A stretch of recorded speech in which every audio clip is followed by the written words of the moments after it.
सौजन्यमानसां क्षमास्नेहमय प्रसन्नद्युतिं भजामि भारतमातरम् संश्रयामि भारतमातरम्।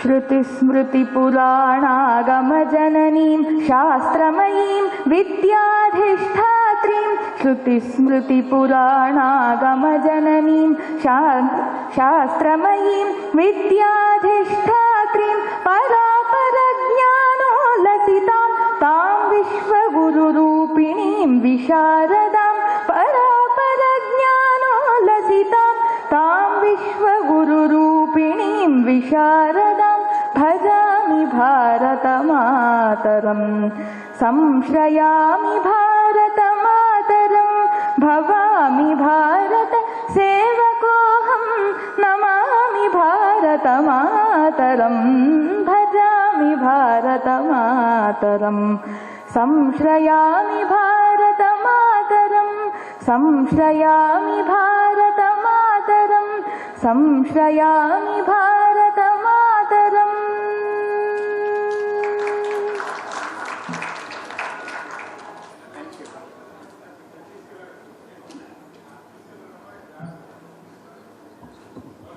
Welcome to you all for the post-lunch session, maybe the last technical session, and I invite our accountant friend, old young friend, Mr. Mamidi Giridhar, to come over to the dais, and he is free to sing and dance to his tune. Thank you.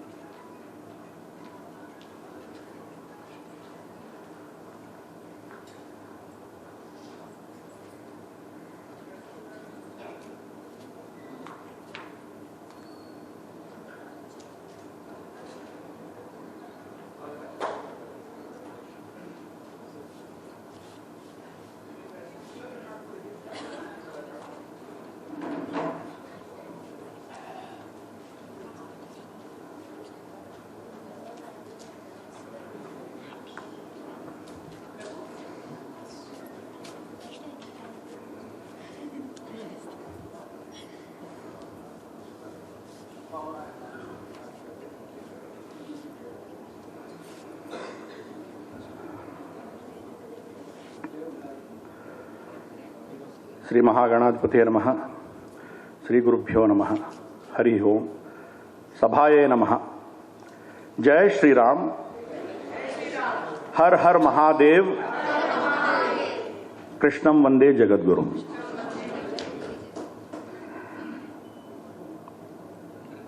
It fills me with a lot of emotions when I am on a podium with Guruji next to us, because we have not known a life without Guruji. We have grown completely, all our life we were in his lap. So whatever we are, good, bad, ugly, it was his grace and his blessings. So today I take the liberty of standing in front of you and presenting a few of my thoughts. For the past 2 days, we've had a rich exchange of ideas, thoughts. Great scholars spoke about so many things about our Sanatana Dharma, about the literature, about the depth of the thoughts that we had, and what are the methods, how are we going to revive it, and what are the ways and means in which we are going to reclaim and recapture the lost glory of our culture and Sanatana Dharma. We have heard from great scholars like Vamadeva Shastri Garu, then Francois Gauthier ji, then also from Conrad Els, and so many people. Today, I am neither a scholar, nor have I done extensive research. I am a typical English-speaking Mekale Putra. So I have unfortunately had no opportunity or scope to read or understand any of these things beyond what I heard from Guruji. Guruji used to say two things. I'm sure all of you have heard it, and it's there in the YouTube also. while speaking on Bharatiyata, he mentioned two things. He said, read our Puranas and Itihasas. Our Puranas and Itihasas teach you what nothing else can teach you. They actually are the gateway to understanding Bharatiyata, understanding the philosophy of this great land. Second, what he said is, have darshan of this country. Go on a yatra. Have darshan of this great country. Please don't go on a tour. We don't have tourism in Sri Salem or Kashi. We have yatra. Our ministry is called Ministry of Tourism, unfortunately. Tourists go to Goa or probably Kashmir or Kerala boat house. That's tourism for us. But this country, more than 90%, 95% of it goes on yatra. So what I'm going to do today is I'm going to present as a yatri one aspect of Mahabharata. I'll try and present to you how the richness of this particular itihasa is seen on the ground today. Let's say if I have to ask, let's keep it interactive because I'm sure this is the most challenging session in the day. After a good meal, sumptuous meal Radhaka provided, I don't know whether how many of us will manage to stay awake. So let's keep it interactive. So other than, let's say, especially from the Telugu audience, if let's say Jagan or Chandrababu Naidu as Chief Minister goes to Delhi, what do? Our headlines say, Jagan Nedu Hastina Prayanam. Yes or no? So, Delhi is Hastinapur, right? Yes or no? No. Delhi is not Hastinapur. Why? Because the first chapter, the first sentence in Mahabharata is when Shantanu is walking on the banks of river Ganga. He falls in love with Ganga and the story starts. 7 of the Ashtavasus are given as Ahuti in Ganga by Ganga Devi. We know that. That means there should be Ganga in Hastinapura. Is there Ganga in Delhi? Obviously it is not Hastinapura. So this is the narratives that have been built up. So I went in search of Hastinapura. There is a place called Hastinapur. Right? So how many towns can we name and quote from this great epic that we know of? Probably Mathura, probably Kurukshetra, right? Delhi, Hastinapur, 4 or 5 places, Kashi, Mathura, that's it. I have so far discovered more than 110 places in my own, search. I'm sure this search is not stopping here. The more and more I search for it, more and more places are revealing themselves to me. So it is a yatra that you go, the nation, the great Bhumi of Bharat will reveal itself to you. So let's see a few of my findings. This is not the comprehensive thing about it. I picked up a few and I thought I'll just walk you through so that we have some understanding of what this nation is all about. See, Nilesh Oakji yesterday presented very confident dates with regard to when the Mahabharata happened. You pick and choose a date, right? From Dr. S.R. Rao, who dated the marine archaeological site of Dwarka to around 1000 BCE, to Dr. P.V. Vartak, who said it's 5561 BCE. There are huge date variations. And everybody has logic. Everybody comes out with their own set of logics, right? It's so difficult for us to really say, one of these dates is correct and others is wrong, right? We have Aryabhatta's date, 3102 BC is what we generally are considering to be the date of Mahabharata. But as you see, there are different dates. If you go by Mahapadmananda's timeline, probably it is very close to what B.B. Lal and S.R. Rao have spoken about. But dates apart, let's see, again from an archaeology point of view, it was B.B. Lal who did this research and he came to a conclusion that all the Mahabharata sites, there is painted graveware, PGW, and so it all belongs to around 1000 BC millennia, right? But then, every character, every event in Mahabharata has a place on the ground, on the earth. Even the minutest characters that you would not have heard of, there is a place. Let's walk through that. So look at the map of Mahabharata.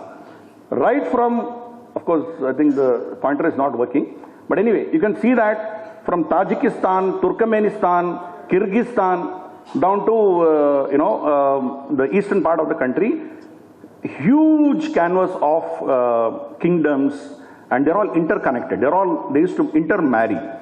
This was a breathing civilization. It was a nation which connected to every nook and corner of it. Now, how do we do this reconstruction to reconnect all these things? How do we reconnect it? Just look at this Google Earth map.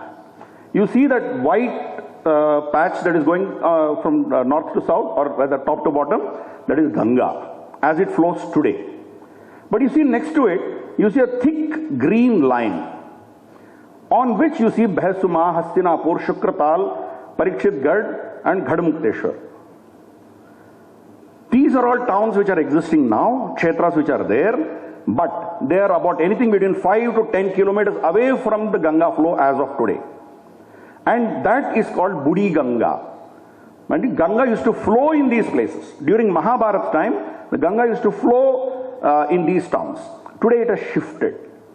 So, like Nilesh Ogji picked up astronomy for his research, probably somebody who picks up the tectonic movements in this country, how the rivers have changed their courses, probably you will have a different date. Probably you will arrive at his own date, I don't know. It's a research that needs to be done. Similarly, if you go down the stream also, you have Kampilya, you have Kanyakubja. They are also at least 5 to 10, 11 kilometers away from the flow of Ganga today.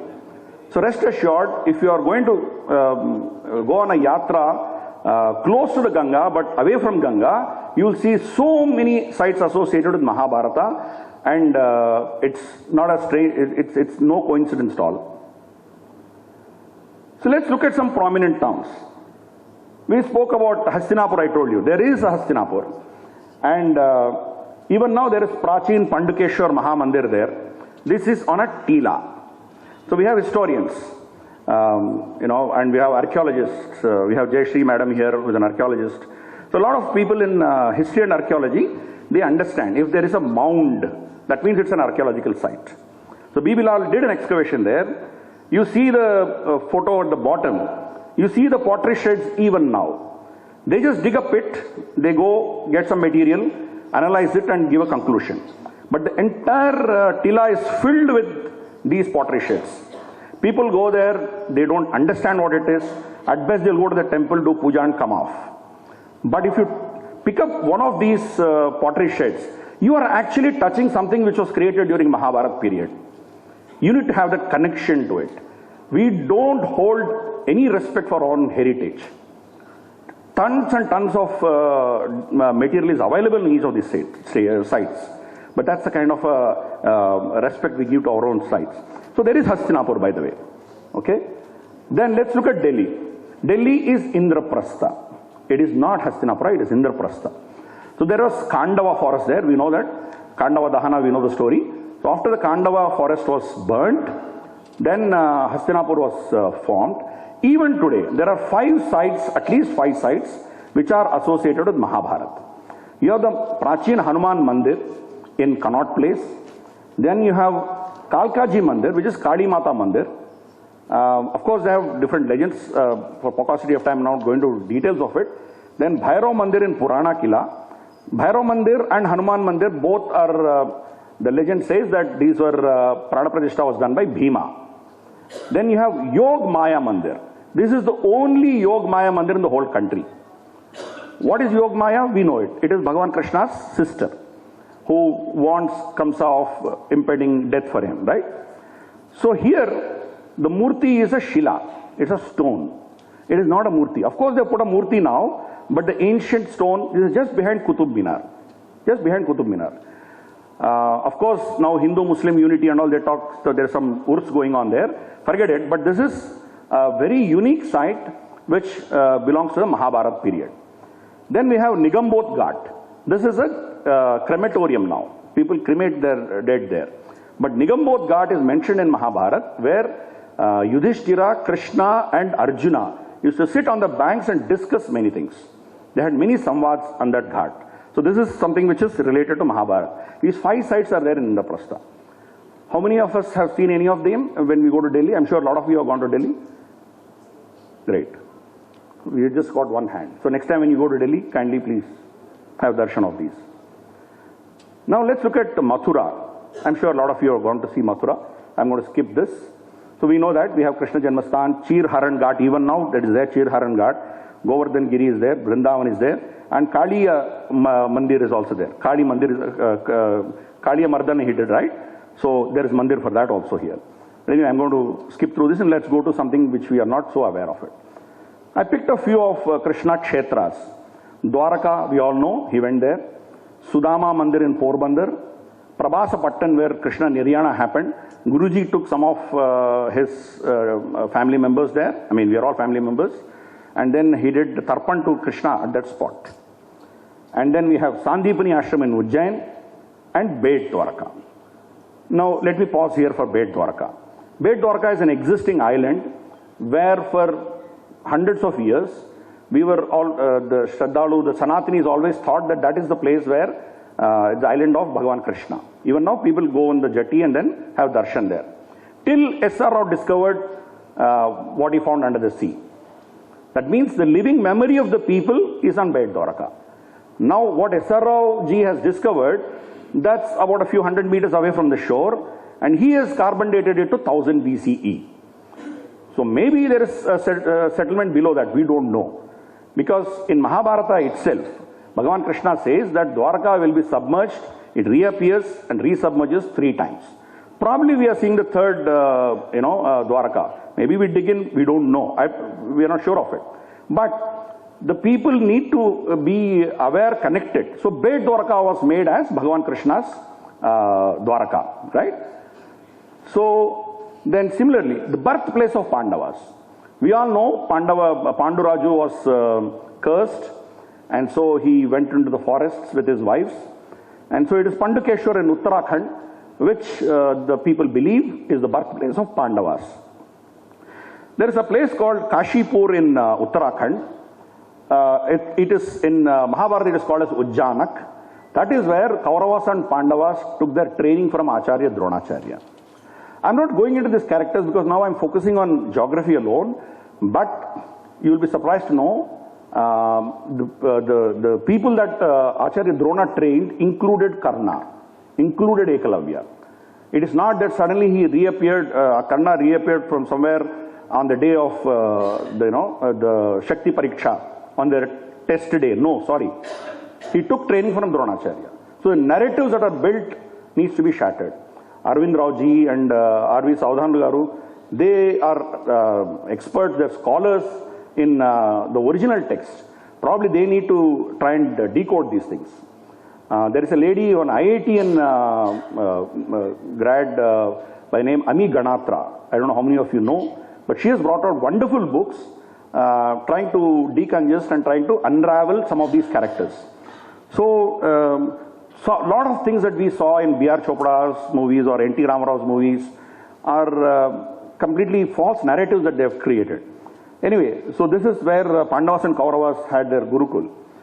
Then there is a place called Kampilya.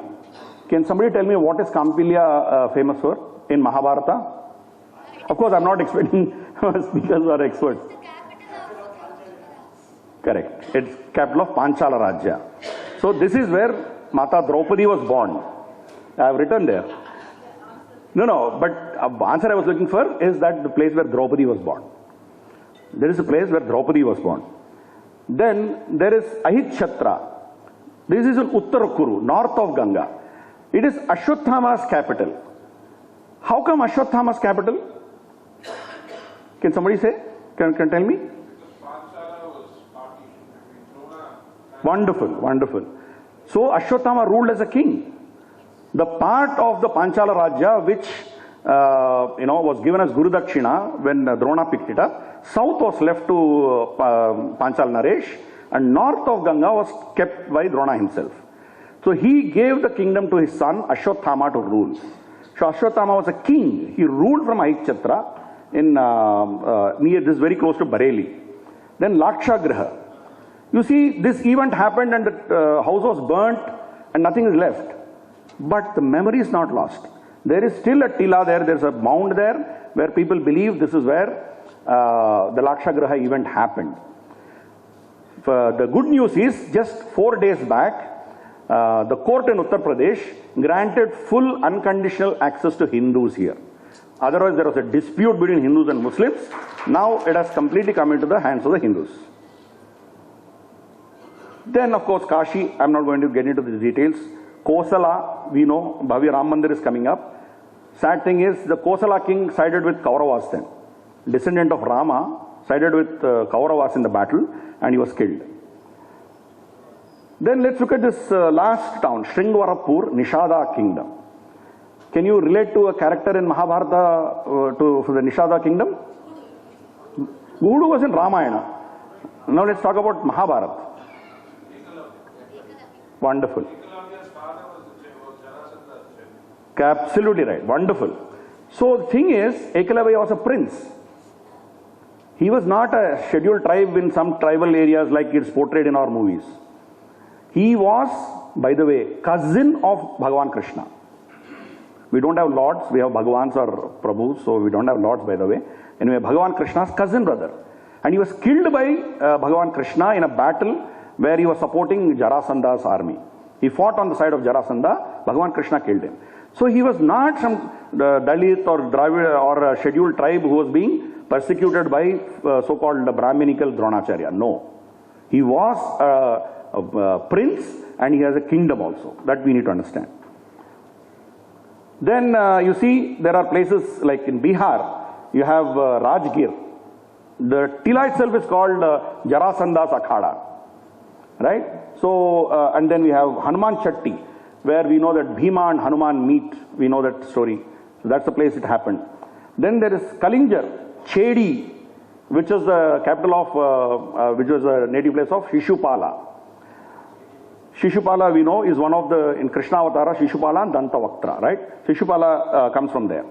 Then you see the Kangra, Trigarta Rajya. Can anybody say what is importance of Trigarta in Mahabharata? Susharma, right. So what is Susharma's role? Pardon? No, not Uttaragroharana. He was the one responsible for the killing of Abhimanyu. Yeah. So he weans away Arjuna, far away from the action. It takes one whole day to kill Susharma brothers. You know the history of Kangra. This fort is now under ASI control. But next to that, the current Katoch family, which are descendants of the same clan, they have their own palace. In the palace you should visit, there is a Vamshavali, there is a Vamsavruksha. Their Vamsavruksha goes to 5,000 years. They fought against Bhagavan Rama. They fought against the British. Every 30-40 years they kept on fighting with somebody. They fought against, they were in the Kaurava army, obviously, Susharma was there. They fought against Akbar, they fought against Jahangir, Shah Jahan. They kept on fighting. Kangra has a very, very rich history. When Muhammad Ghori attacked it, he could not breach the walls. Ultimately, what happened?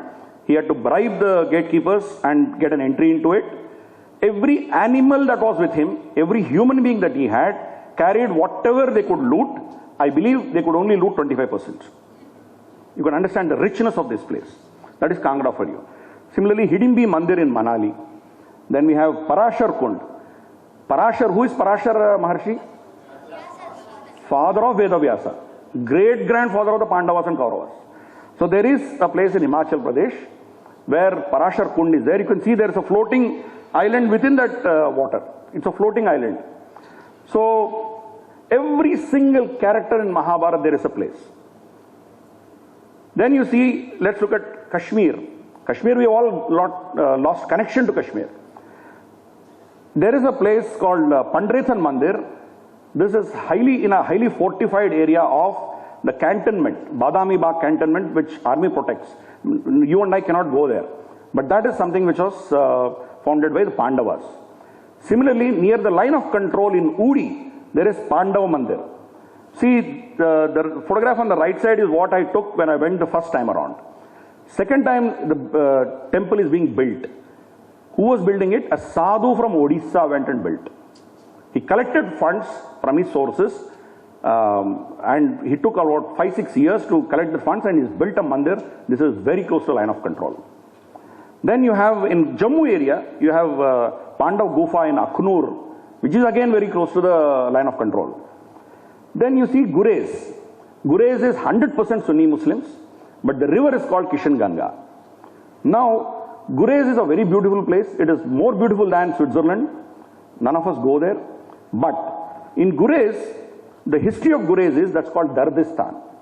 In Mahabharata, the kings of Gurez came to Rajasuya Yaga of Yudhishthira and they presented him ornaments made of pipilika. Pipilika is ant. So there are two versions to it. One, they could create miniature gold ornaments of pipilika size. Another version is they used ants to mine gold. They used to drop a thread into the earth, into the holes, and they used to drop honey into it. So the ants used to go in. When they come back, they used to come out with sand, gold dust that they used to mine. This is the kind of a technology Dardistan had in Gurez. Right? And they visited Yudhishthira and presented him with ornaments in Rajasuya Yaga. Where is Kashmir? Where is, you can understand the connections. Then let's look at the east. Prag Jyotishyapura. That is the actual name of Guwahati. Prag Jyotishyapura. I know all of you would have, whoever has gone to Guwahati would have probably had darshan of Mata Kamakhya, right? But the name of the town comes from Navagraha Mandir. I don't know how many of you have visited Navagraha Mandir. Wonderful. Mataji visited it. So that mandir, very unique in the country. The Navagrahas are not murti form. They are shivlings. 9 shivlings. Each graha is represented by a shivling. So the name of the town itself is Jyotishyapura. Navagraha. It comes from Navagraha Alaya. And in those days, during Pandava's time, Brahmaputra used to flow next to this, mandir. Today it has gone almost 5-6 kilometers back. So the changes that have happened to it. And then there is Vashishthashram in Guwahati, near Guwahati rather. Then you look at this, Banasura's capital is Sonitpur in Tezpur, near Tezpur, Banasura. So look at the connections. Where is Kashmir? Where is Assam? How are we connected? Now let's look at the 8 wives of Bhagavan Krishna. Where do they come from? So we know the first wife was Rukmini, Mata Rukmini. She was a princess of Vidarbha from a place called Kaundinyapura in Maharashtra. Then Jambavati. There is a place in a place called Jamkhed in Maharashtra where there is a cave 2 kilometers up the village where they claim that that's the place where Krishna and Jambavan had a duel fight. We know that story, right? So she's from that place. And Satyabhama, she was their own Satrajit. We know what happened. You know, she was cousin of Krishna. So she was very much a Yadava princess. Then we have Kalindi. Kalindi is from the Yamuna river. After the Kaliya Mardhan, that princess pertained to that. Nagnajit, Ayodhya. We all know about how he kidnapped Rukmini, but we don't know about Mitravinda. Mitravinda also, similar story. He kidnapped Mitravinda and then married her. And when Mitravinda actually, even Duryodhana wanted to marry her. So there's a fight and then Arjuna supports Krishna and then they defeat their army and that's how he marries Mitravinda. And Nagnajit, again she's from Ayodhya, Kosala. Look at the connections we are talking about. Then these two last 2 wives are very interesting. Lakshmana, she is from Madra Desha. We know there is one more princess from Madra, which is Madri, mother of Nakula and Sahadeva. So even Lakshmana was from Madra Desha, which is Sialkot in Pakistan today. And then Bhadra, the 8th wife, she is from Jhelum district in Pakistan. So today, of course, it's Pakistan, but then look at the connections that we had, right? Now, let's look at some of the kshetras they spent in while they were in exile. 12 years plus the 1 year they were in Ajñatvasa. Let's look at some of the places. You see, Gadmukteshwar. We saw the Gadmukteshwar, which is like 4 or 5 kilometers away from Ganga. I think Arvind Rao Garu mentioned about Nahusha story, right? This is Nahusha Kupa. So I'm not going into the story, but just imagine it's a story which is like probably 1 page in the whole of Mahabharata. Even if you don't know about Nahusha, you will still know Mahabharata. But for this character, there is a place. Gadmukteshwar. Because after Nahusha, Yudhishthira Nahusha Samvada, Nahusha got Mukti. That is why it's called Gadmukteshwar. This is the closest point from Delhi to Ganga. If you are going to Delhi, it hardly takes you 2.5 hours. Of course, leave the traffic, add for another 1 hour. Let's 3.5 hours. You can reach this place and you can have Ganga Darshan or Bath. But Gadmukteshwar. Even now, the Juna Akhada has their establishment there, and the sadhus are still continuing the parampara which is coming from hundreds of years. One more issue I wanted to show here is you see the Vatavruksha there. And then you have the Kund. Most of the kshetras in north which are invaded, destroyed by Muslims or invaders, they still retain these two aspects. You would have a Vatavruksha and you will have some water body. The mandirs could have been destroyed, mandirs could have been built recently, but you will find this commonality in all the kshetras. Here in Gadmukteshwar, you look at the Shivling, not the one at the end, but you look at the other one, completely corroded. I mean, you can imagine the tons of water that would have been poured on it for centuries, we don't know. That's the state of the Shivling today. So, we had this parampara, if it breaks, we'll replace it with a new one, right? But anyway, you can understand the antiquity of this place. Then let's look at some of the places. Kamyaka Vana, they went to Kamyaka Vana, there is a Kamyaka Tirtha. Lomasa Tirtha, Lomasa Maharshi, how many of us know here? Can somebody raise their hands? Yeah, it's about 3-4 of us. You're not supposed to raise your hands. So 3-4 of us, that's it. Lomasa Maharshi is such a character you can conveniently ignore and still you know Mahabharata. He was the one who takes the Pandavas to many kshetras while they are in exile, when Arjuna is in Indraloka. So he assures them that Arjuna is safe and he takes them to a lot of kshetras, gives them jnana, gives them a lot of stories about Puranas, Itihasas. There is Lomasa Tirtha, right? And then there's Shalihotra Tirtha, Yaksha Prashna. We know that story of Yaksha Prashna in Mahabharata. And Yaksha Prashna has 3-4 claimants. We'll see 2 claimants here. One is that, and Shink Tirtha. Again, that's another Yaksha Prashna Tirtha. Then you have Pandu Pindara.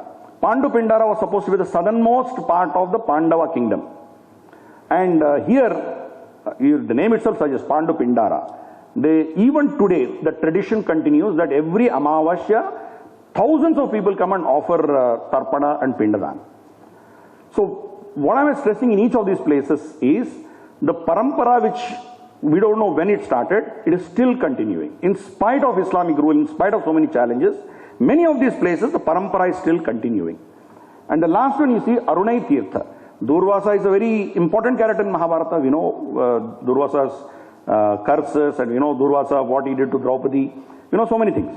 But there is his ashram is there, and his entire establishment on the banks of Saraswati River.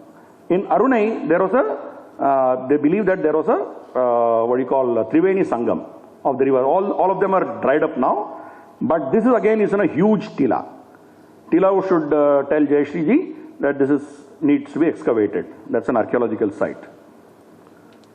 Then look at Virat Nagar. Virat Nagar is a place where they spent the last 1 year of their exile in incognito. So look at the stones. I have no explanations. I was stunned, I was surprised. You see the second photograph. I just took a random picture of the landscape. You can count at least 1, 2, 3, 4, 5, 6, about 7 or 8 skulls you can count. And look at the skull shape that is there. So something like a snail, something like a pug mark of a huge bird, and you have a bird-like creature, elephant-like head. Natural formations. I don't know. No explanation for it. All the archaeological department and ICHR talks about it is this Buddha Vihara. What happened before Buddha? Nobody cares, you know. Probably it's time for us to nudge the government and authorities to do something on it. No explanations. Look at the formations. What do you have to say for that? Then let's look at the places which are associated with the war preparations. Before war, a lot of things happened. So what are the places? So, of course, Pandavas asked for 5 villages, right? Which are the 5 villages? They are Indraprastha, obviously. Second is Sonaprastha, which is today's Sonipat. Third is Panaprastha, which is Panipat. Then Bhagaprastha, Bhagpat. And Tilaprastha, which is today's Faridabad. The 5 places which are close by. This is what they asked for. But you see, Panaprastha, there is a mazar there. I have put this photograph on purpose. This mazar is the place where the last Hindu king to sit on the throne of Delhi died. Can somebody tell me what is his name? Who was the last king to sit on the throne of Delhi? No. No. In our textbooks, if you rub your memory, his name was called as Hemu, who died in the second battle of Panipat. That's a very abusive name attached to his name by the so-called historians, calling him Hemu. His actual name was Maharaja Hemachandra Vikramaditya. So he was beheaded at this spot. In fact, inside that there is a sheet of history of that place written, but there is a mazar built, and the mazar is occupied by a Tamil Muslim. So locals have been demanding to retrieve it back, and every year on that day they do Havan in the honor of Raja Vikramaditya. Even now they do it. Each of these places, I'm again repeatedly telling you, the parampara is still continuing. We don't know it, but it's happening there. Then Bhagaprastha. That Shivling, the locals believe that it was, Prana Pratishtha was done by Parashurama. Aurangzeb tried to remove it. He brought in 2-3 elephants and tried to drag it. So you see there's if you carefully see at the bottom of it, you see some dents in that. The chain hurt it a little bit, but in spite of their best efforts, they could do nothing to the Shivling. So these are the 5 villages, and we can see them in the map. You see, Panaprastha is the only thing is a little away, otherwise they are all pretty close to Indraprastha, which is logical, right? Obviously they want the brothers to be close by, they asked for 5 villages, and you know what Duryodhana's reply was. Now look at the one at the bottom, Parikshit Ghad. Bhagavan Krishna from Upaplavya, when he went to Hastinapura for going as an emissary, as a peace emissary, there he stayed overnight in this place called Parikshit Ghad. And this Shivling, the locals believe, is Prana Pratishtha was done by Bhagavan Krishna. So maybe this is not that old, maybe 400, 500 years, I don't know, I don't care. But for me, Bhagavan Krishna visited this place, spent a night, should connect me to that. I am not getting into archaeology, I am not getting into astronomy, how old is it, how old is the Shivling, I am not bothered. But for me, the living memory of the people is very crucial. So this is where Bhagavan Krishna spent his night before he went for the peace talks. And then you see on the left hand top, you see Pitrudak Tirth, Pehova. Nileshji, you also visited that place. So Pitrudak Tirth is a place, the name itself Pitrudak Tirth. That was on the banks of Saraswati river. So this is the place where Maharshi Vishwamitra was declared as a Brahma Rishi. And then this is the place where Bhagavan Krishna took all the soldiers and all great warriors from the Pandava side one last time to offer Tarpan and Pindadan to their forefathers before the war. Because we don't know who is going to survive. But since then, the parampara is still continuing there. If you are very poor, you can't afford, 100 rupees you give, there is a cot on that, the rice bag, chhatri, all whatever we give as daan during your Shraddha periods, all that are kept on the bed, he does a sankalpa for you, asks you to go around it 3 times, 100 rupees. If you are capable of spending more, then he prepares pindas. Still more, he'll do exclusively for you. From 100 rupees to 10,000 rupees, parampara is still going on there. And it is such a simple place, no hangulu or bottom, nothing. It's, the parampara is continuing there. You can understand how deeply these issues are ingrained in our society. Last but not the least, Chakra Tirtha. Again, this is again debatable. Whether Barbarika was there or not, again it's a toss-up. But for those who believe Barbarika was there and Bhagavan Krishna killed him, this is a place where they believe that his head was kept on elevated place and he watched the Mahabharata war. And we know that at the end of it, somebody goes and says, who killed? Arjuna and Bhima, everybody had conflict. I killed more, you killed more. Then finally he said, I didn't see any of you killing. It was Bhagavan Krishna was killing it. And Kali was drinking all the blood. That's all I saw. Barbarika's statement of Mahabharata war. Right? Then you see Vidur Kutir. This is on the north bank of Ganga. When all the male population of Hastinapura left for the war, what about the women? So Mahatma Vidur took all the women onto the north bank of Ganga and protected them. He kept them in his protective custody till the war was over. Similarly, Karanka Tila. So this is there close to Kurukshetra. We know that Bhishma Pitamaha gave him the title of Artharadhika. He was not Maharadhika. When he was given a title of Artharadhika, Karna rejected it and in protest he did not fight the battle till Bhishma was in command. 10 days he did not fight. So he was stay put in this place called Karankatila. Just imagine. It's still in the living memory of the people. Karankatila. He stayed there. 10 days he stayed there. By the way, Bhishma did not give him Artharadhika because he had some grudge against him. Karna is a glorified character in our serials and in our movies. But he lost to Pandavas in every war before that. So Bhishma knew what his capabilities were and he correctly gave him Artharadhika. Anyway, so that is still there. Place is still there. Kadak Pandava, there is a place called Kadak Pandava. From Upaplavya, when Pandavas went, they need to gather all the Akshonis, whoever is coming to fight on their behalf, they stayed here. And look at the legend. Udupi cooks, they claim that they cooked food for all the Kaurava army in this place. I mean, I'm not getting into the historicity of it. It is a living memory of the people, right? So they all stayed there and a huge bandara was made and all the soldiers from Pandava side were fed in this place. Memory is still there. People are believing it and people are going there. Now, let's look at the pictures related to the war. What happened during the war? And what are the places associated directly with the war? Of course, we have Kurukshetra. So I have marked 4 places here. You can see Runtuk, Aruntuk, Kapil Yaksha and Machruk Yaksha. So Saraswati river flows on the north of this entire region. Kurukshetra is not one town. It's a massive area where the war took place. Saraswati river flows in the north and Drishadwati flows in the bottom. There is a sloka. Tarantuk, Arantuk, Yor Yanantaram, Rama Hridayancha, Machakyusyacha, Etat Kurukshetra Samanta Panchakam, Pita Mahayottara Vedi Richaryata. This is in Vanaparva 208 sloka. So it is describing the area where this war happened. So these are 4 yakshas. Yakshas again don't fit into your typical, so-called Vedic structure. But they are there. And I went discovering them. I don't know how many of you have heard of it or you have seen these photographs of it. I don't know. But they believe that if you have to do Kurukshetra Yatra, you need to have darshan of all these 4 people. Let's look at the 4 of them. See, Aruntuk Yaksha.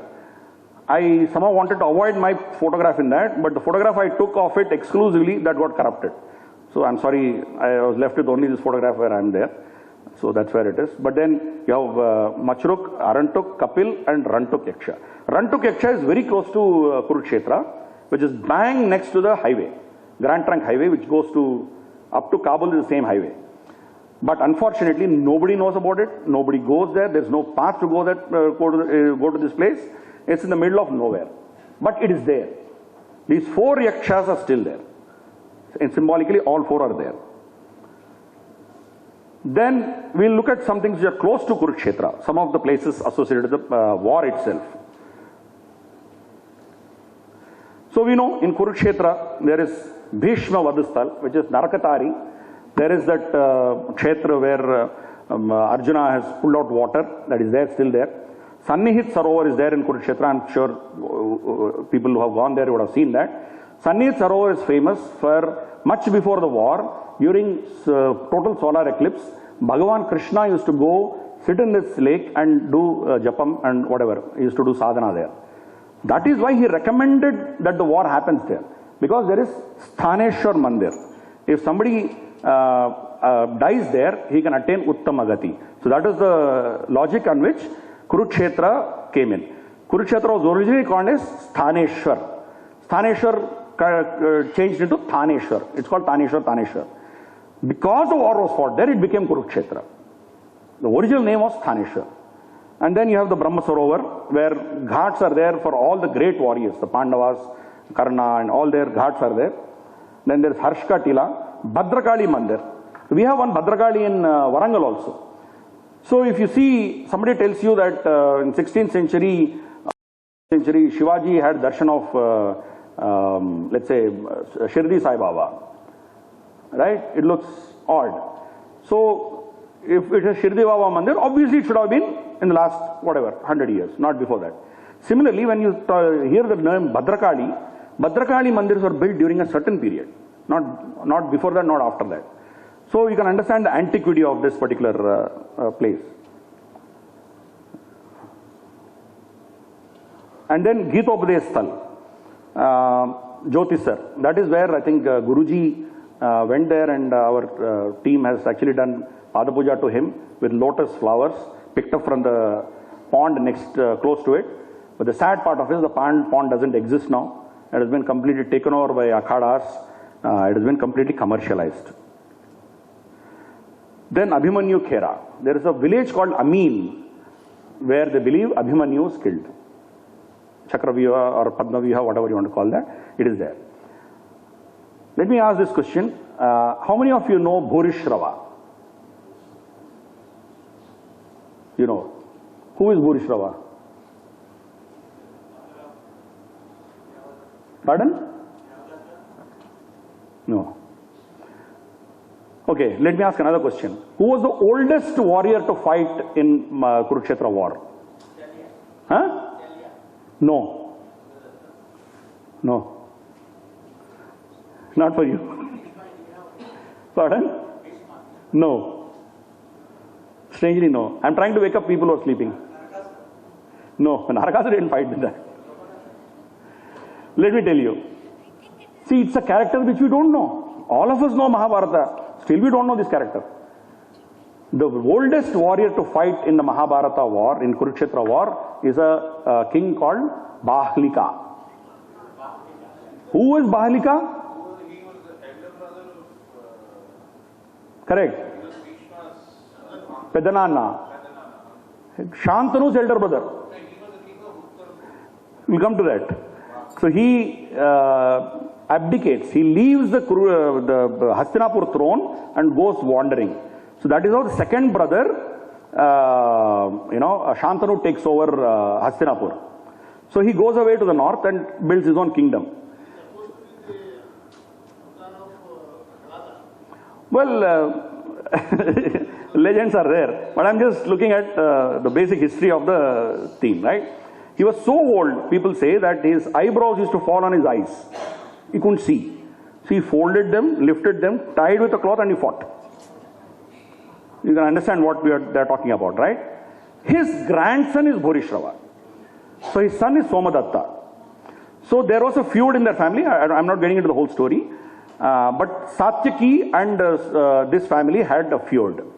So Bhurishrava kicks Satyaki in the war, insults him, and Satyaki he faints from a blow from Bhurishrava and is in an unconscious state. So Bhurishrava takes a knife, sword, and he is about to kill him. When he was about to strike the blow, from somewhere far away, Arjuna shoots and cuts off his right hand. So he questions Arjuna, how do you interfere when two warriors are fighting? How did you interfere? So his reply was, you have no business to question my action because what did you do to my son? So you have no right to question me, number one. Number two, I am his guru and I am a king under whom he is fighting. It is my duty to protect him, I will protect him. Do what you want. So Bhurishrava, then he decided that he is going to leave this world, and he lays down kusha grass and sits under it and gets into meditation. He was a great bhakta of Shiva. immediately Satyaki gets up and chops off his head. So he's killed by Satyaki. Arjuna keeps protesting, but he's killed. So the place where he was killed, there is a temple there, Bhurisraveshwar Alaya. Can you imagine? A character which almost literally nobody knew. There is a temple for it, there is a kshetra for it. So this is the discovery that I have been going through. I never knew Bhurishrava before I went there. When you go on this yatra, unfortunately, like how Nehru had to rediscover India, we'll have to rediscover our own civilization and culture. That's the sad part. Then you have Ghad Mandir, where Karnavad happened, where Karna was killed. Dundu Tirth, the name of the Tirth itself is Dundu Tirth, because they were searching for Duryodhana. And Jalastambhana Vidya, he went and, stayed there. And, this photograph is a very glorified, noble photograph I took. This area is so filthy with all buffaloes and all nonsense. The best shot I could get was avoiding all that, right? This is the sad part of it. But Dundu Tirth, where we know that he was in, Jalastambhana, he goes there, he's called out, he's killed. So Dundu Tirth, Duryodhana Vadhisthal. Then let's look at the war is over. Paucity of time, I'm not going into every detail. I've just, it's just an introduction to these things. I'm not getting into the full picture of it. Post-war, what did they do? You see, the last act was killing the Upapandavas by Ashwatthama in the middle of the night. So next day we know Bhima goes there and Arjuna goes there. We know Brahmasilo Namastram, both of them throw at each other. We know all the story. I'm not getting into the story. This is the place where the locals claim that happened. Hatakeshwar, where Ashwatthama was disgraced. His money was removed and he was cursed to live for eternity in Kushturoga, leprosy. Then Pandavas had to clean a lot of their sins. So they went to a lot of tirthas and then they did, yatras. You see Kulottaran Tirth. Name itself suggests Kulottaran Tirth. Because Pandavas had to ensure that their next generations are not affected by the acts they did. So they went there. Similarly, Jayanti Devi Mandir in Jind. This was established by Yudhishthira. Then Kotikut Tirth. This was established by Maharani Kunti. Then, of course, have you gone to Badrinath? 3 kilometers away is Mana, where Vyas Gufa is there. And then the final Swargarohan point of in Mana itself. You can see that stone which is covering both the paths. You can see the human fingers on that. They claim it was Bhima who put that stone so that Draupadi could walk on it. Right? So that is the Swargarohan point. Then, post the Pandavas, or rather during the Pandavas' time itself, the Ganga river started changing course. It started flooding Hastinapura. So they moved away from Hastinapura during their lifetime itself and settled down in a place called Parikshitgarh. So even now the tanks and all were established by Gandhari. So there is a Gandhari Kund even now there. Then there is Shringi Ashram. So they claim that, Kali Yuga started in Shringi Ashram. What is the basis of it? You know that Parikshit drops a dead snake on the, shoulder of Shringi Rishi's father. So Shringi curses him. You can see that statue where he's cursing him. Then we know only 7 days was left for Parikshit. So Shuka Maharshi comes and gives him Bhagavata Saptaha. He narrates that. So you see the Shukratal. You see that Vatavruksha. They have 60 to 70 feet long branches without anything to support it. This again is on a tila. They call it Shukratal. It's Shukratal. Whenever a parrot comes on top, everybody raises and then seek the blessing of the parrots. Because Shuka Maharshi. Small towns, Ratlam, Unnao, God knows, Kannauj, small towns, people come in bus loads, Pravachana Kartas they bring. Even now, Bhagavata Saptaha is going on there for hundreds of years. They come there, 7 days, they stay there. There is Goshala, they cook their own food, eat, and Pravachana Karta tells them they do bhajan and go away. 7 days, 7 days. This is in Uttar Pradesh. This is about 20-30 kilometers from Muzaffarnagar. Shukratal. This again is on the banks of Budi Ganga. There is a small Ganga even flowing even now, but the original Ganga used to flow here. So just imagine. I mean, Parikshit, what happened? There is a place there. Then we know Janamejaya Sarpayaga. There is a place called Safidon.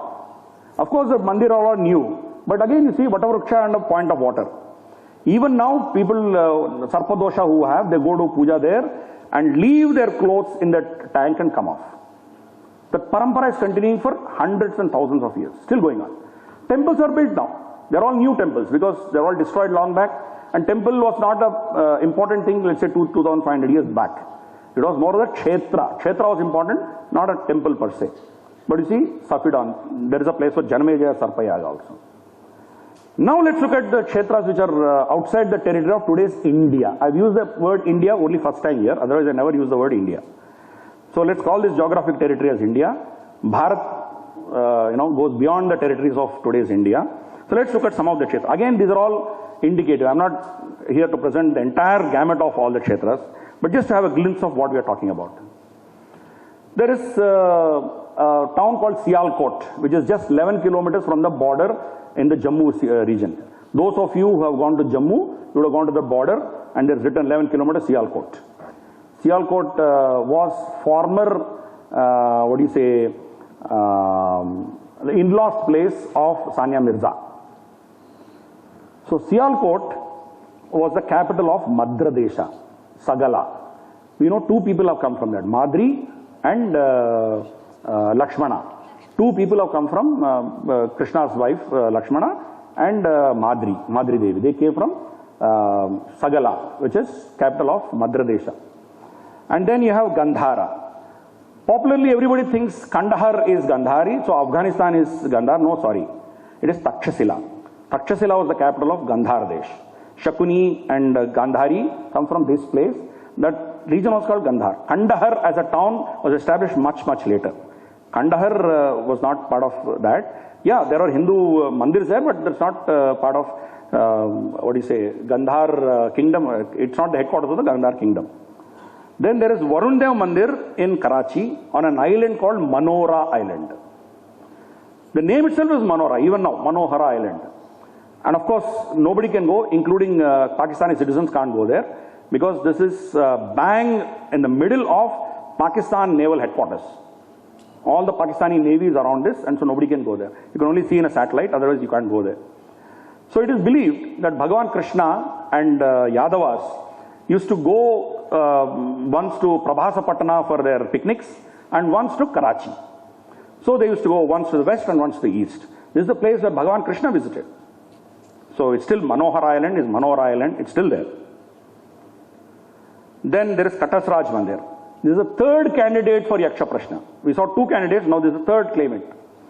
This Katasraj Mandir is believed that the pond is created by the drop of tear of Parameshwara.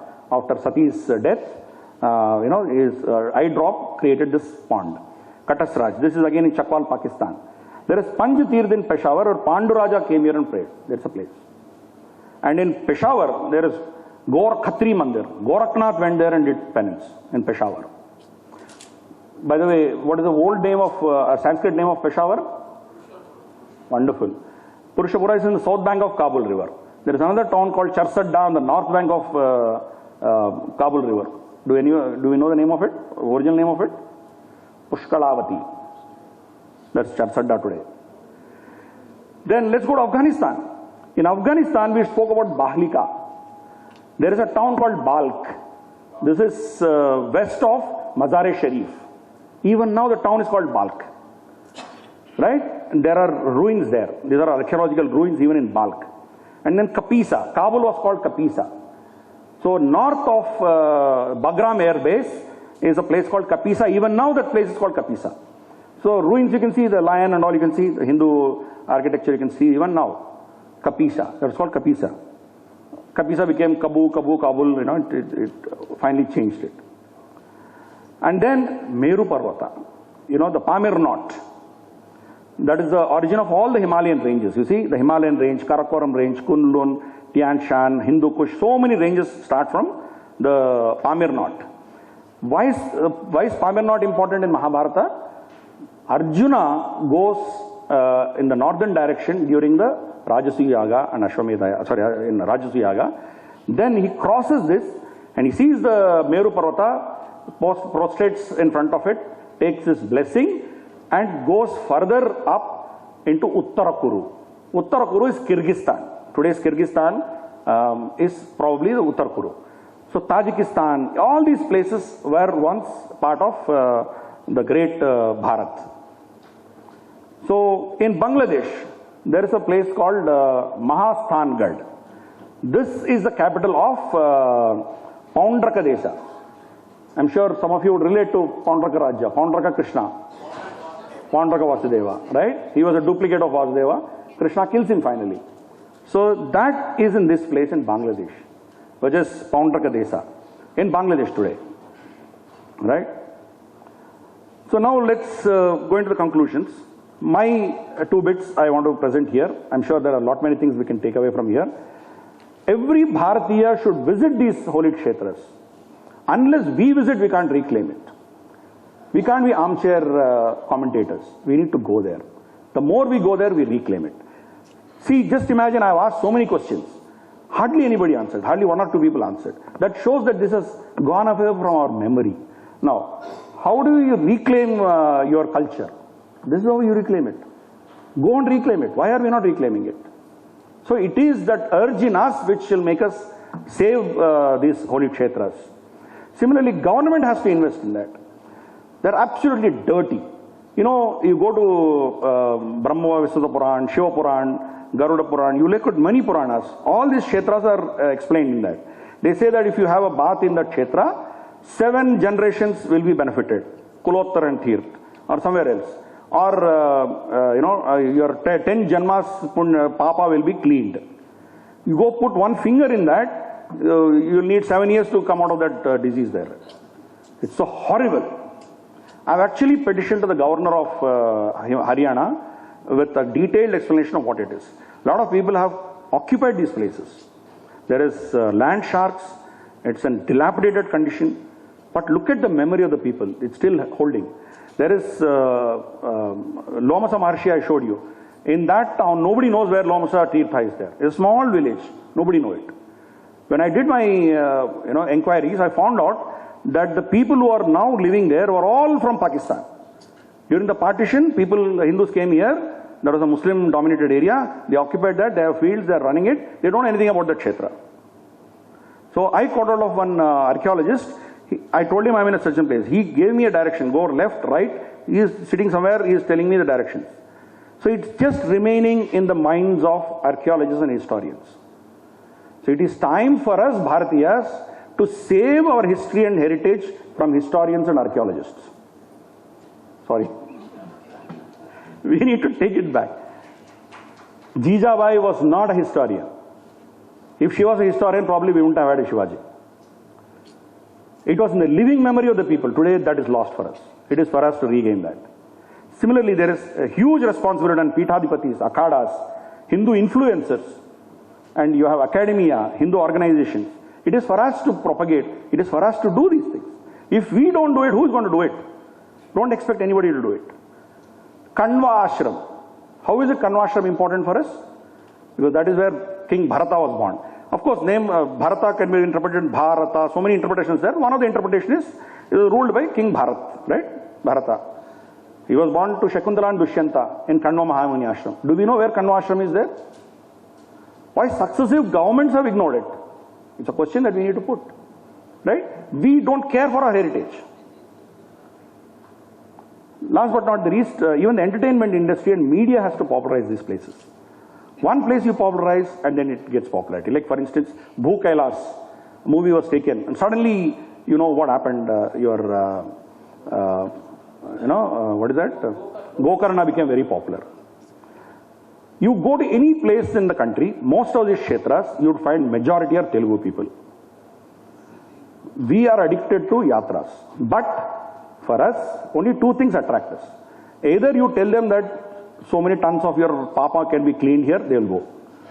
Or you go here, your son will get admission or you will get a visa, we will go. So Punya Preeti and Papa Bhiti. Only two things will send us. We don't care for the rest of the heritage, right? This is what it is. Then last but not the least, now Neelaj ji and others, they are doing great work and we need more of it. So all these disciplines, geology, paleontology, paleohydrology, paleobiology, astronomy, oceanography, linguistics, genetics, river morphology, historic metallurgy, and so many others, they all need to come together. Now Neelaj ji has done whatever he has done as an individual effort. He has come to his conclusion the way he has done.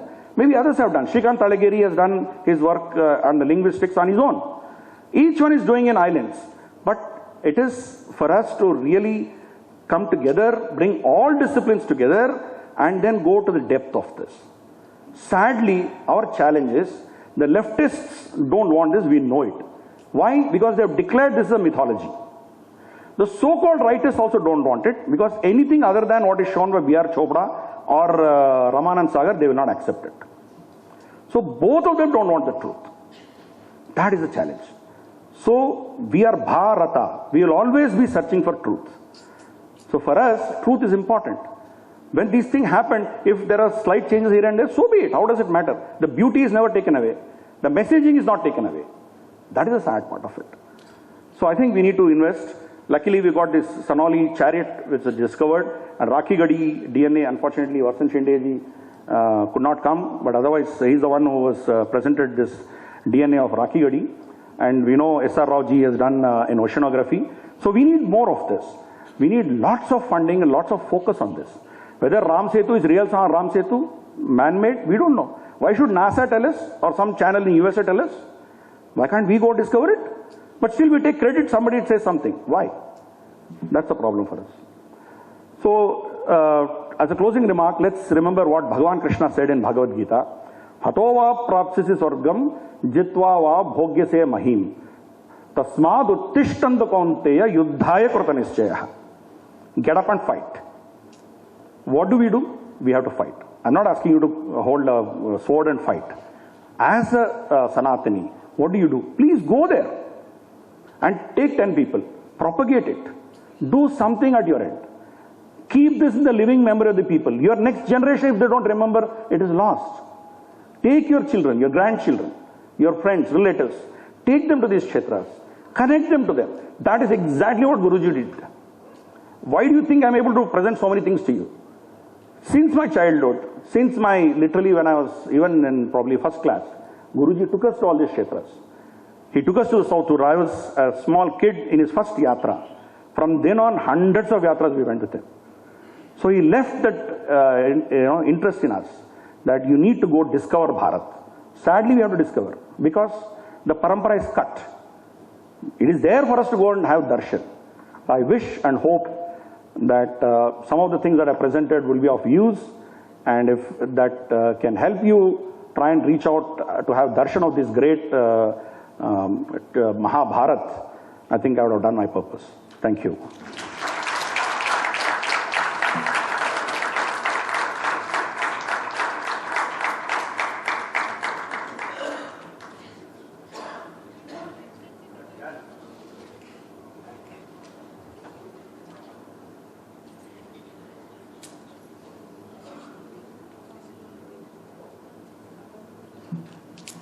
After Mahabharata war, Pandavas have yatras. After 2 days brisk session, Giri has taken us for a yatra.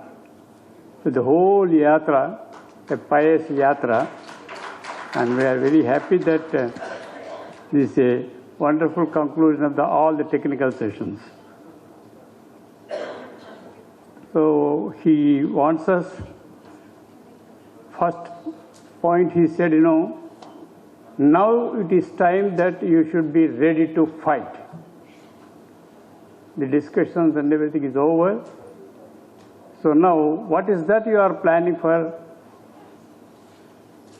future action? Thinking is done.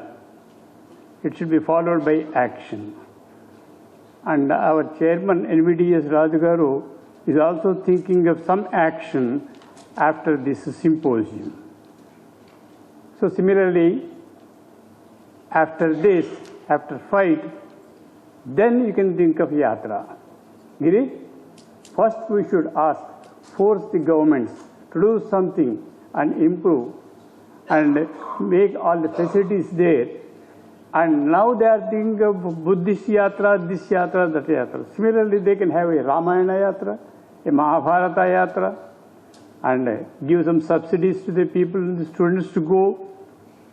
And at least the coffee table books may be prepared for this. So these things government can do, and our government is an independent government and culture framing government. So this has to do.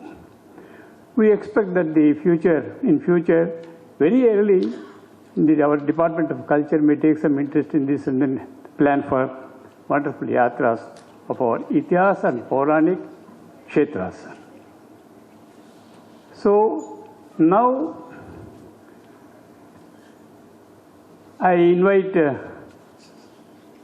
Vamadeva Shastri Garu to come over here and give his blessing message.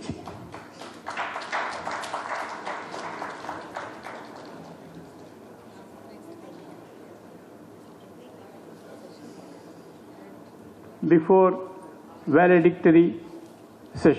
What he was doing, he was trying to awaken Bharat, to affirm all the cultural traditions, starting in Andhra and Telugu, but also moving through the entire country. He also organized yatras. He had connections all the way from Kedarnath to Kailas. He was very strongly connected to Kashi, and he held all of Bharat within himself, and he's carrying it in his consciousness today. So he was a great guru who had a very wide respect. I wanted to talk about that a little bit because not everybody here knows of him. He was highly honored by the great acharyas of this country. Specifically, the Shankaracharya of Kanchipuram and their whole lineage, he was honored by them. And also the Shankaracharyas of Sringeri, he was also honored by them. He was very close to the teachings of Bhagavan Ramana Maharshi. I've been connected to that ashram for a long time, and they all, even today, speak very highly of Guruji if you simply mention his name. And Tirupati also, he is also very highly honored there.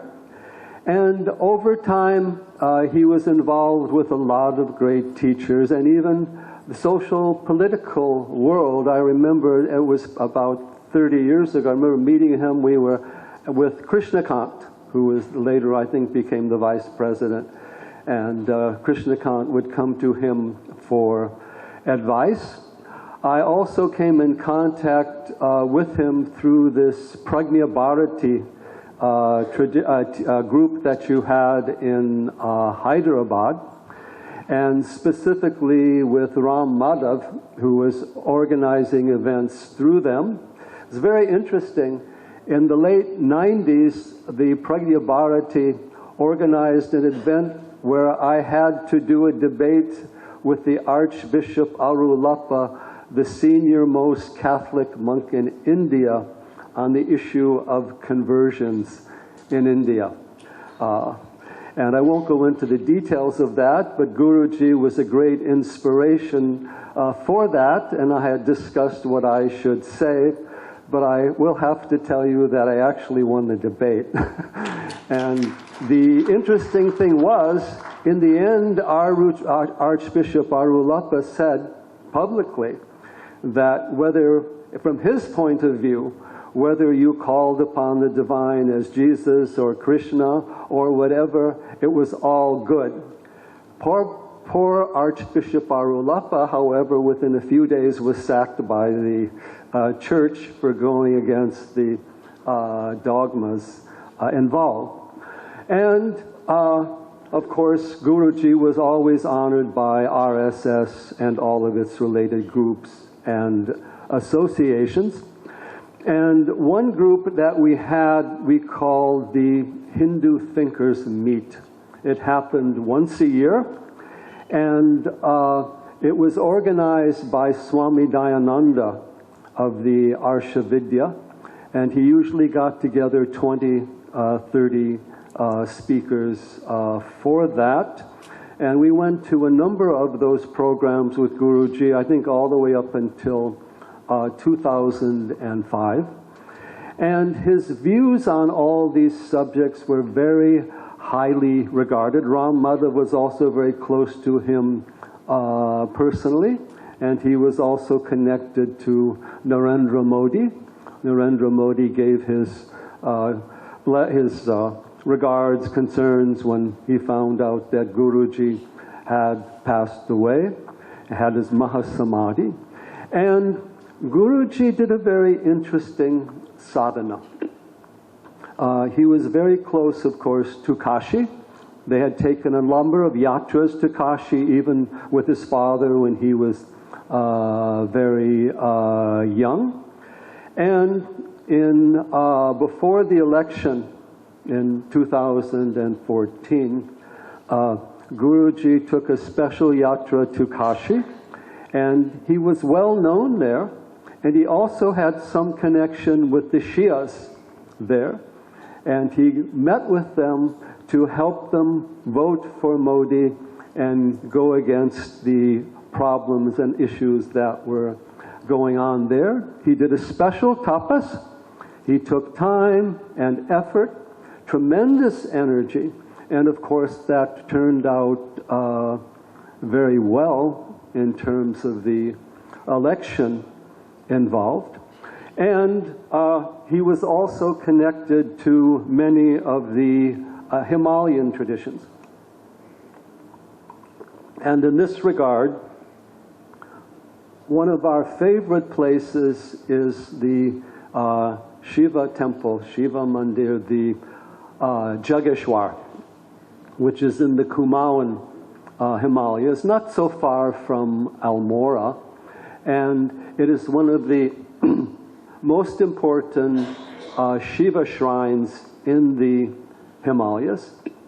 Now, Guruji came from a very ancient Shaivite tradition, which was also connected to the Kakatiya Empire and tradition.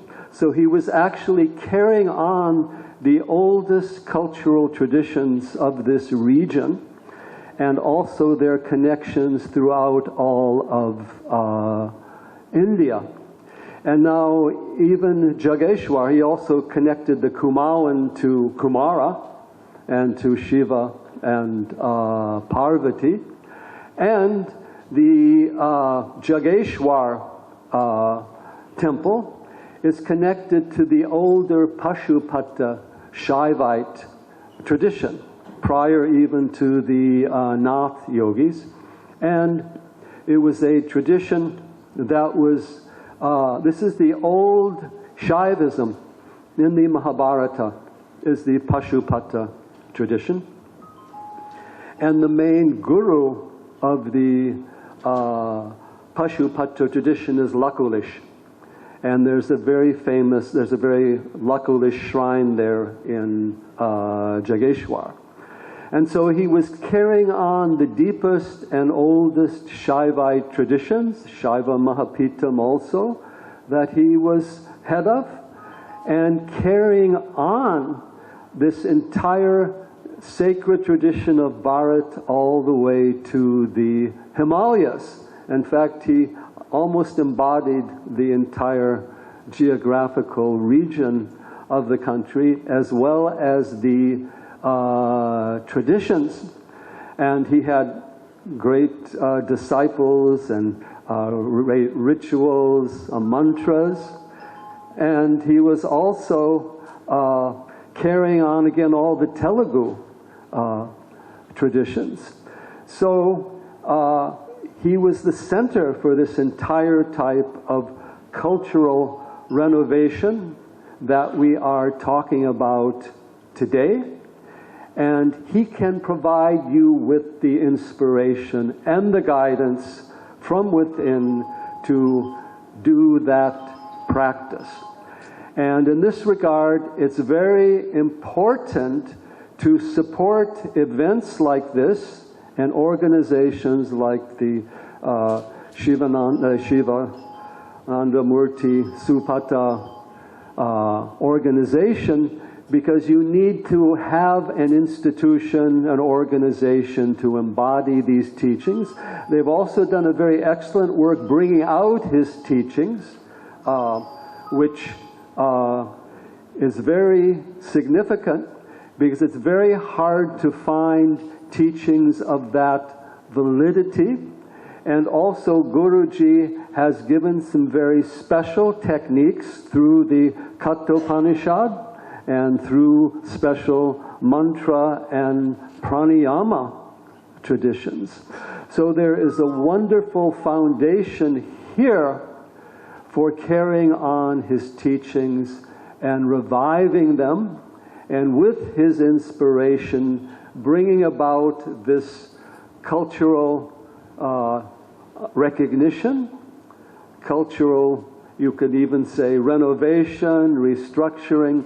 In other words, recreating the temples of the mind that go along and are necessary to have with also the other temples that are being built. Recently we were in Abu Dhabi for the bringing up of this Hindu temple, and we were talking to one of the members of from the Islamic community from Bahrain, and he also recognized, you know, the Bahrain, the ancient cities there and the ancient ruins, they found out they used the weights and measures of India. And then we had a friend who came from Syria, and he said, where they live, do you know what their name for spice is? BHARAT. BHARAT is their name for spices. So this tradition goes on, and Guruji has given the inspiration and the guidance for so many, and he can still provide that to all of us. So my prayer for you and my wish and request is connect to Guruji inside yourself. He will come to you. He is receptive, he is helpful to all. And carry on these teachings, traditions, yatras, and as our friend just said, we have to revitalize these sacred places, clean them, purify them, bring out the mantras, the rituals to energize them. Oh, I wanted to make just one comment about that. You know, I also knew S.R. Rao and B.B. Lal. And both of them revised their dates of the Mahabharata to an earlier period after those statements were made. Because Dwaraka, that area, the elevation, the sea has gone up many times, not just at one point of time. And B.B. Lal recognized that this painted grayware was only a certain period, and there were many things before that. And I think this conference symposium has been very well done. And it covers all the main events, and we have to honor Y.S. Rao for what he has done at the level of, yes, at the level of the ideas, and of course what Radha has done at the ground level. Y.S. Rao was the head of ICHR. In fact, we did some programs together. he invited me for that's the foundation lecture for ICHR in 2015. We managed to get the communists to be upset with us, so we must have been doing a good job. So he carried on that, and he's continuing that particular work today at various levels. And he has a profound understanding of all these issues, not only at historical levels, but also at philosophical and spiritual levels. How can anyone understand ancient history, particularly of Bharat, if they have no sense of any higher consciousness, no sense of yoga, no appreciation for mantra, or no bhakti yoga? But that is precisely the condition of the Marxists and the thinkers that come out of that.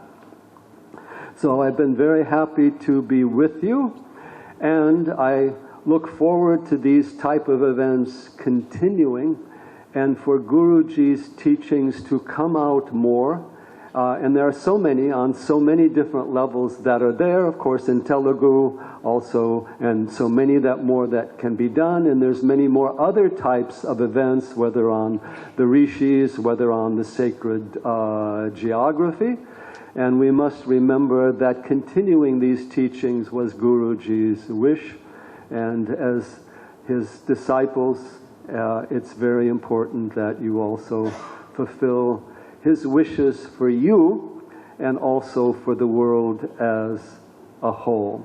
So let us count our blessings, as it were, and to come in contact with someone like Guruji is very rare, and his influence is very powerful. It is not limited by simply time and space, and he has created this vision for us to adapt and develop forward and use however works best in our own lives and sadhana.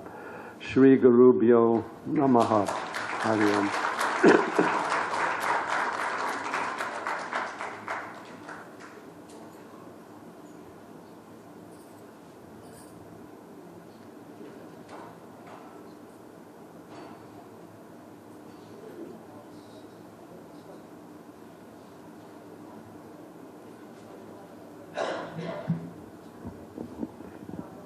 Because of Guruji's grace, the things are going on very smoothly and very pleasantly. So all others are only instruments. They will be doing instrumental work. As we see that before the universe came in, the Srishti happened, the entire what you call the Ved or the Jnana of making Srishti was also available beforehand itself. So, having Jnana is the first thing before having a Sankalpa and think of doing something else. Now, in that part we have done some work collected a lot of jnana on different aspects of culture and how to build up a wonderful cultural history of Bharat, so that we should educate the progeny who are going from the young and then the other generations, and to make them feel proud, as Francois said. They should first feel proud. They first should know that they are something. They are not just nothing. So that education has to be given to them as the foundation, so that they can make themselves a personality, a vyaktittvam vastundi valaku. So with this intention we will do something. After this symposium also, we are planning to have, say, a plan of action.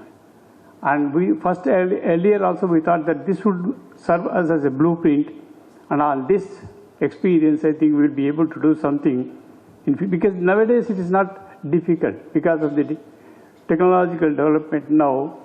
I think we can easily do some programs, some certificate courses, some information courses, and we may also get credits from the government universities or recognizing bodies, so that some certificates may also be given for the courses. Small courses can be made, as Giri also said about the yatras and all that. We can give projects, encourage them to do some work, and also if possible, we can give some funding also for that from our side. And we may also request the government to give some funds. And we have so many organizations, ICSSR is there, ICCR is there, and ICHR is there. So many bodies are there. We can tap them and get the projects so that something concrete is done. So that has to be taken up by the Sivananda Supatha Foundation, because we are very confident that we have a wonderful body of Sivananda Supatha Foundation, and they are under the chairman of a very wonderful man. He is a banker.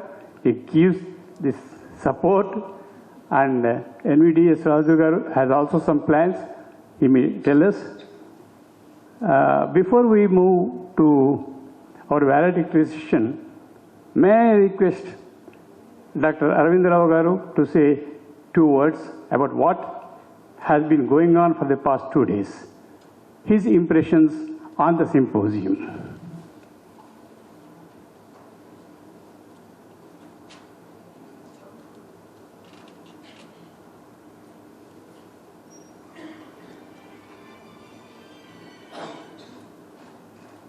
Namaskar everyone. I have been a serious student for the last 2 days. In fact, if you have observed, I took down a lot of notes. If you see my notebook, I have got a practice of writing down notes, whatever book I read or whenever I go to a seminar like this. In fact, I learnt lot many points. Everybody has done a lot of work in his own field. People like, these people are legendary, David Frawley and others. And Mr. Conrad Elst, he also has done a lot of work. Similarly, our Nilesh Oak and also Francois Gauthier, most of the people. If I have to confess as to what I am doing, I am focusing on young parents. In fact, I was telling somebody, because after my PhD in Sanskrit and all that, I had an opportunity to, I frequently go to America because to see my children. So there, I do interact with young students, rather kids. So about 10 years ago, I found that those people, they were putting some good questions for which the parents were unable to answer. So then my mission, I realized that I had to focus on young parents and started writing for them. How to teach Hinduism to your child, then the Bhagavad Gita for a modern student, and a summary of Gita chapter-wise. So something like that. My focus has been only on that, because we have to pass it on to the next generation. Whatever we do, we have to learn and pass it on. And here, of course, after coming here also, I learned lot many things. And some of the inadequacies within me, they can't be improved now. I am too old to read astronomy or study astronomy and all that now. So whatever I am doing, I'll pursue in a much more deeper way, in the same manner.